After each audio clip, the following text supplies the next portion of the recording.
Andrew Yang's mayoral campaign in New York hit a bit of a social media bump when he decided to weigh in on what's going on with Israel and Palestine. Obviously, this is coming in the wake. I believe his tweet was after the airstrikes that killed over 20 Palestinians. But even if it wasn't, it was after the violence in the Al-Aqsa Mosque and the hundreds who were injured. In any event, what he had to say was, I'm standing with the people of Israel who are coming under bombardment attacks and condemn the Hamas terrorists. The people of NYC will always stand with our brothers and sisters in Israel who face down terrorism and persevere. And I just want to know if they will also stand with the Palestinians who arguably are facing a little bit of persecution. And they're being asked to persevere against quite a lot constantly, including as you were sending that tweet, Andrew Yang. Now look, a lot of people, including clearly me, had a problem with that tweet. My favorite response was this meme, how to slap someone through the internet, which I think really sums it up. Particularly because like Andrew Yang is a very interesting figure. He's a very unique figure. We like to point out that we were one of the first media outlets to interview him during his presidential campaign back for 2020. And we've had a great conversation with him. We've thanked him many times for raising the profile of UBI as a policy being discussed at a national level. That said, this was not a good take and not a lot of people liked it. Although notably, some people did like his stance. You might recognize some of these names like Ted Cruz, who said, bravo to Yang for opposing the rabidly pro-Hamas and anti-Israel attacks from fellow Dems Omar and Tlaib. Meghan McCain said hashtag Yang Gang. You didn't already hate that hashtag? I'm betting you're over it now. Anyway, Stephen Miller said Andrew Yang is exactly right. Ilhan Omar is outrageously wrong. And so, Dan, I think that if you've got Ted Cruz and Meghan McCain and Stephen Miller, Lord of the Snake People himself on your side, you should have a pretty good idea of how good your take was. What do you think? Yeah, with friends like these, it's like one of those things, right? But like, yeah, just on a top level, Andrew Yang had the opinion right there in his tweet. That was the kind of opinion you have when you just come into the room super late and you don't understand what's going on for the past 3 hours and you just give your strong take opinion right there. It's the kind of like shoot from the hip thing that Andrew Yang does in his politics. More on that in just a second. But like, it's we just went through and just previously the context of what happened there, the disproportionate like sort of power dynamic that's going on between like Israel and Palestine. The fact that, there's a term called occupied territories and there's like the Gaza Strip. What's the power dynamic in any of these places? Where's the police militarization here? Like whose police are doing what? It's like these questions don't get asked, these deeper things don't get asked. But like this thing was a little bit personal for me because if we could ready graphic one, Andrew Yang was like the first presidential Democratic candidate, like you said, to come onto TYT. He came on Rebel HQ back when, or the conversation back before it was Rebel HQ. I got to meet him and like, Bernie was my favorite. And I thought like Bernie and Warren were gonna be like,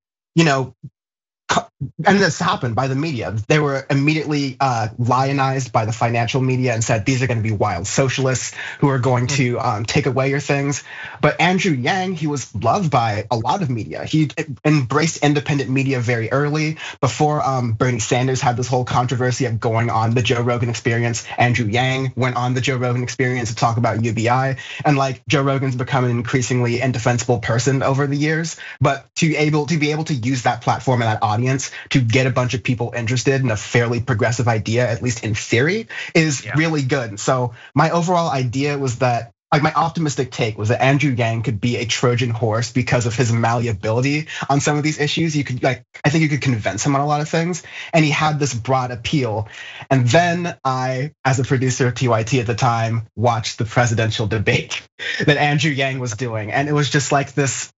Yes, Andrew Yang didn't get a lot of debate time, but anytime Andrew Yang was asked a question about foreign policy, like he just had this, I think I described it to you as this naked ignorance to foreign policy combined with a lack of intellectual curiosity in informing himself in debate after debate. So like not only would he have an uninformed opinion on the foreign policy issue of the time or of the minute that was asked of every other candidate in the debate at the time, not only would he be uninformed about that in the first debate, but after clawing his way to future debates, he would still fail those questions. They wouldn't get any better. So like, I don't think Andrew Yang has the intellectual curiosity to repair a lot of the like things he's saying, even knowing this backlash. But like, in case Andrew Yang is listening, you're fake, you're lame, you're a sellout and a half and a silly son of a bitch. You'd be a terrible mayor of New York, and if you had a political conscience, you'd stop eyeing power and direct wealth better towards people who are better suited for actually having power, instead of wasting New Yorkers' time for your own opportunistic ends. Just stop it, go home.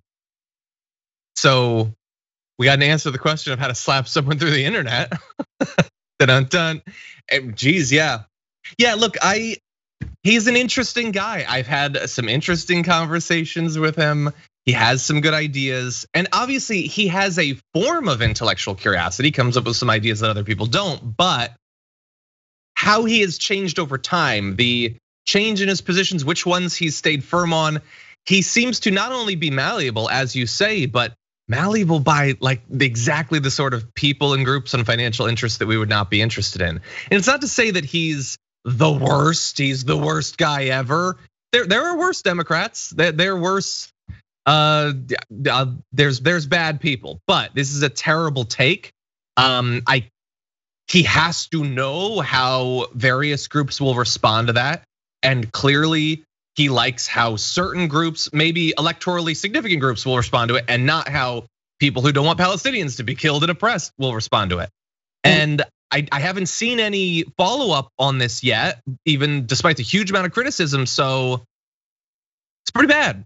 Pretty bad, Andrew. I have one more thing as I've cooled down a little bit, because especially in the context of his run for New York mayor, during when the spotlight was on him as a prominent Asian American politician to speak on the hate crimes that were happening against Asian Americans and Pacific Islanders earlier this year, and have happened a lot through COVID-19. His response was more police. His response was increase the militarization, which is what a lot of Asian American and Pacific Islanders activists were not asking for. Because when you increase police militarization, some of the communities that are militarized and heavily policed even more are the more working class Asian and Pacific Islander communities, as well as Black communities, as well as brown communities. So this is a lot of times like, people domestic policy and foreign policy, it's all over the place. And he's running for mayor. I don't expect him to know exactly what's going on, even though New York is such a major city in the world, right? Like, of course he has to know some idea for this, right? And he ran as a presidential candidate. He's got to know.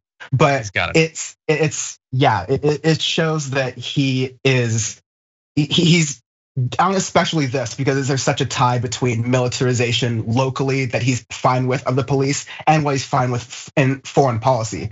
He's not a good politician to run. He's extremely dangerous, like you said, John. There's worse politicians for sure, worse Democrats, but he should not be anywhere near the mayor's office. Yeah. Well, we're curious. Do you think this is going to hurt his chances? You can go to TOT.com/polls, and that poll is up right now, and we'll let you know tomorrow what everyone thinks. But hopefully by then he will have said more. I don't know. Maybe he'll expect it. I mean, maybe he'll read the poll. Maybe he'll read the poll and understand that. Maybe I've got to respond. Let's definitely tweet it to him. But bear in mind, back in January, he got kind of in trouble, less so, but in trouble for comparing the BDS movement to unfair economic punishment, like the fascist boycotts of Jewish businesses. So, yeah. We know the kind. It'll be interesting to see. What's that? Like you said, we know the kind of malleable opinions that he can have and who's in his ear on those opinions. Yeah, unfortunately.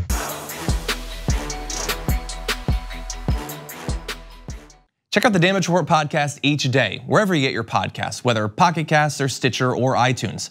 You can join me as I give you the news and stories you want, with a range of co-hosts and interview guests jumping in on the fun each day. Again, that's the Damage Report, wherever you get your podcasts. And if you get them at iTunes, don't forget to rate and review. Sometimes I'll read them live on the show.